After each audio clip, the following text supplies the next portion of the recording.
अभी कुछ दिन पहले उत्तर प्रदेश के सरकार के मुख्यमंत्री जी को जीरो जीरो याद आ रहा था। हिंदी में उसे कभी कभी अंडा भी बोलते हैं। आज सुनने में आ रहा है कि डंडा की बात कर रहे हैं। जो सरकार पुरानी सरकार के इन्वेस्टमेंट के इंसेंटिव की बात कर रही हो, अपने सरकार के इंसेंटिव किसको दिया उसकी बात नहीं कर रही सरकार, क्योंकि उनका इंसेंटिव ही कमीशन है। तो कहीं ये बात तो नहीं है कि अपने भ्रष्टाचार को छिपाने के लिए ये काम हो रहे हो।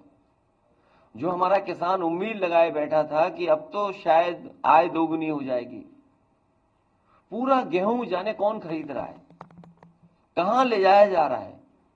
और सच्चाई ये है, जो मार्केट की स्थिति ये है, जो जानकार कहते हैं कि अगर सरकार आड़तियों में ही कंपटीशन होने देती तो किसान को ज्यादा कीमत मिलती गेहूं की। और ये सरकार वो भी नहीं देना चाहती, पाबंदी लगा रही कि कोई कंपटीशन ना हो जाए। और वो सरकार जो चाहती थी कि किसान बाजार में कंपटीशन से आगे बढ़े।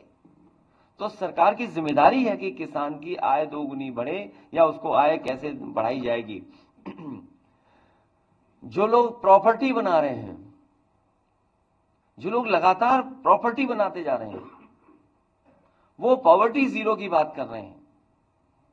लखनऊ के आसपास हो, गोरखपुर हो, अयोध्या हो, कानपुर हो, आप जानकारी कर लीजिए आखिरकार कौन प्रॉपर्टी बना रहा है। प्रॉपर्टी बनाने वाले जीरो पॉवर्टी की बात कर रहे हैं। ये उसी तरह की बात कर रहे हैं जैसे अभी कुछ दिन पहले ये जीरो टॉलरेंस की बात कर रहे थे लॉ एंड ऑर्डर में, फिर जीरो टॉलरेंस करप्शन की बात कर रहे थे। जब लॉ एंड ऑर्डर जीरो हो गया और आपका जो टॉलरेंस जो बता रहे थे कि जीरो टॉलरेंस इन करप्शन, उसमें इनके आईएएस को भागना पड़ गया। और वो आईएएस सच्चाई ये है कि वो कहीं ना कहीं मुख्यमंत्री आवास में ही छिपा होगा। कभी किसी ने सुना होगा कि कमीशन के चक्कर में आईएएस भाग रहा है। इंसेंटिव देने वाले कमीशन को लेकर के झगड़ा कर रहे हैं।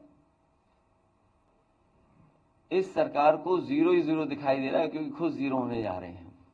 ये सब इसलिए है क्योंकि इन्होंने किसान की आय दोगुनी नहीं करनी थी, नौकरी रोजगार मिला नहीं, इंसेंटिव आए नहीं, डेवलपमेंट हुआ नहीं, बिजली महंगी है, पूरे उत्तर प्रदेश की जमीन को भूमाफिया खरीद रहे हैं भारतीय जनता पार्टी के लोग। ये सब हो रहा है।